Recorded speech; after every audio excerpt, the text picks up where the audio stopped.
Hello everyone, this is Audio here, ready to show you from Snapshot 14W02B. A lot of new stuff has been showing up in the snapshot. I think it's kind of cool. I know a lot of you guys don't necessarily pay attention to what's coming up in the snapshots, but it's good to know so you can get ready ahead of time, right? So I'm going to start off with some of the new crafting bits. They've added a few new recipes and changed how a few of the older recipes work. So let's start off. Let's grab our materials in here. Now, some of these are interesting because you wouldn't expect it. For example, let's start with the stones. You can now craft mossy stone bricks with stone brick and vine. And you can craft chiseled stone bricks, which was previously unavailable except in creative mode, using 2 stone brick slabs. So finally we get access to those in survival.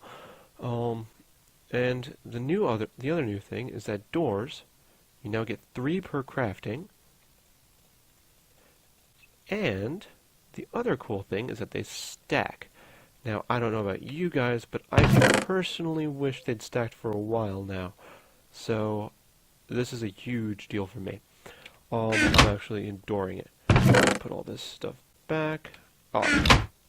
So I mean, that's the new crafting stuff for the most part. There's a little bit more later on, but we'll get to that. And now for the new blocks. My personal favorite of the new ones? That's right. Slime. You bounce on it. This stuff is Bouncy Castle. Unfortunately, it slows down your walking on it, but I mean, for, you know, the ability to just kind of land and bounce, or for even parkours and stuff like that, I see this being used a lot. Just for a lot of silly things. Whoopsies. Yeah, forgot creative mode. Actually, let's change that out now. Should have changed that out before. You don't die when you land on this in survival mode. I did that test earlier. There's no fall damage on this block, so, you know, great for landings. That's what it looks like from the side. Slightly transparent. It kind of looks like a slime itself. I could see that being kind of confusing to some people. It's crafted with 9 slime balls just to fill the grid. You know, like most storage blocks like lapis and stuff like that. Now for the new stone types, you've got granite, diorite, and andesite. These will now be found in coal-like veins, in caves, extreme hills, things like that, with varying rarities. They haven't said too much on it. There's a lot to be said for it. And one of them actually is craftable. Diorite here is craftable with cobble and nether quartz in this pattern, or similar, the checkerboard pattern, and you wind up with just the plain non-polished diorite here. The top is the polished varieties, the bottom is the non-polished varieties. I personally like andesite a lot, and so I used it up there. This is nice. I like this. I mean, that's what we got for the new blocks. Now let's get on to the new enchanting changes. They have done a bit with enchanting, and I'll explain why the lapis is there in a minute. So, yeah, they've added a new slot here. It now takes lapis to enchant anything. And, as you can see there, it shows you what the enchant will be. And I believe one of the other things, well, at least the first enchant they did will be. And I believe one of the other things they did is that, you notice how I close it and reopened it and all of the enchantments are the same? You know, I replace it, all the enchantments are the same. Replace it, all the enchantments are the same. That never used to be. It used to be you could always change out the I mean, you couldn't see them, but you could always change it out. The lettering would change and stuff like that, the levels would change.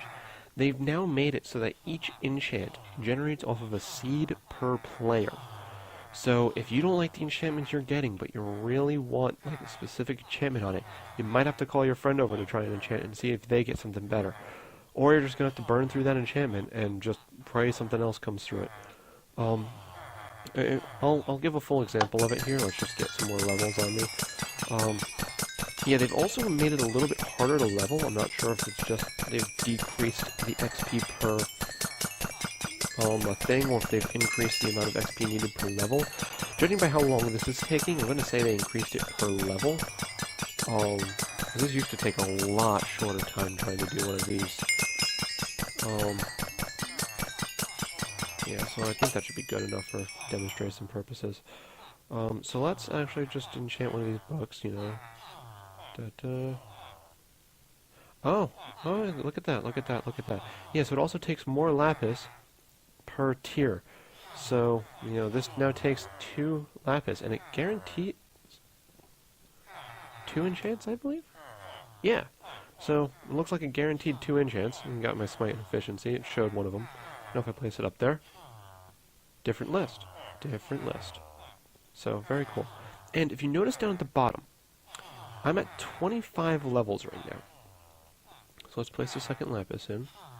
Now before, when I clicked this, it would drop me down 20 levels, which would bring me at 5. However, it now only costs 2 levels to enchant it. That's what it means by the enchant levels. So, I can enchant much more things at a higher level. Because it's only going to cost me 2 lapis and 2 levels. That's what that is right there. So that's the cost of it. So it only cost 2 of each. Now, I can see the lapis cost actually starting to get more expensive than the XP cost, but it is nice that you get to keep your levels, so that way afterwards you can come over here and do some new stuff.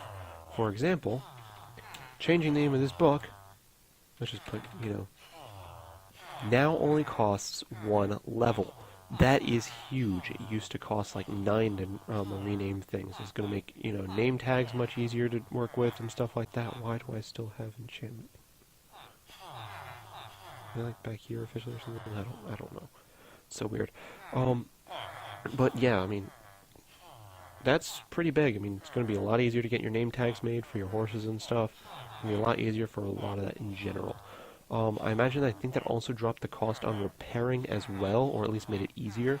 So it should be easier if you do get, you know, the Unbreaking 3 pick, and then you have your Efficiency 5 pick. It should be easier and cheaper to combine the two, make your nice super pick, go about your way. So that's nice. They've done a lot of good with this.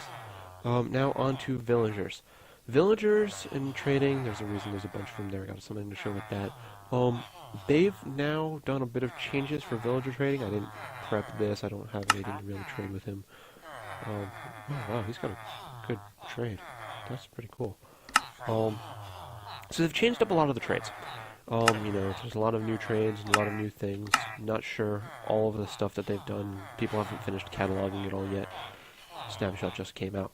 However, if you notice here, it now says his name, his subclass, if you will, on the top there. It's not just, you know, villager. Now this doesn't seem like much. However, they've added a few new types. Let's see if I can find them. There's the cleric, there's the butcher, there's a weaponsmith, more weaponsmiths, there's a fisherman, Fletcher. Good grief, there's an armor smith around here somewhere. Yeah, armor. More Fletchers. So there's a lot of new subtypes that they've added in. I don't have all of them listed out. Just go around and experiment, try and find new ones. I'm sure the wikis and stuff will have it. I might do another video later detailing further on a later snapshot all the villager subclasses, especially after they get more of that listed out for the trades. But I mean, that's all I have for demonstration purposes right now. The other big things they have going on with this are, they've got, let's see here, witch huts spawning in plains biomes. So, hooray, more witches, right? Like we couldn't kill them already. Oh, and F3. A lot of people, you know, use this for varying purposes. I use it just to get around and stuff like that. I almost always have it on. However, if you notice at the F value underneath X, Y, and Z, right now it says west and towards -X. Now what this means is that as I walk, my X gets lower. So I'm heading towards a -X value. As I turn around, you can see it turns to north towards -Z. The Z value gets lower as I walk this way. +X, +Z. Now, this makes it a lot easier to find your friends, because, you know, well, where are you at? Oh, I'm at -500X. Well, it's like, well, which direction do I have to face to do that? Well, now you know, negative 500x, well, it's this way. It tells me on the F coordinate. That's the big change with F3 right now. The other things they've changed, carrots and baked potatoes, both have lost 1 bar of hunger that they fill. So each of these is 2 bars technically. So carrots used to fill 4, now they only fill 3, and baked potatoes used to fill 6, now they only fill 5. So steak regains its title as the best food in the game. And there's one other main thing to cover, and that is a major bug. If you decide to go play the Snapshot, be wary of this. Water and lava will not direct themselves toward the nearest drop. So normally, if I placed water up here, it would immediately drop down to here. If I placed it here, it would try and find the lowest point and head straight towards it. Right now, they will ignore that and immediately spread out in all directions. I'm not sure whether or not this will affect existing structures, should you be updating to snapshots in your local worlds or whatnot. But I'd be very careful with it in case it does. You don't want water going everywhere on a lot of those projects. Redstone particularly, I can see a lot of issues with that. Lava, cobble generators and things of that nature. Other than that, that's the Snapshot.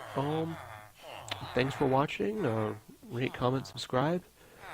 And expect more videos from myself and others on this channel soon. Have a nice day.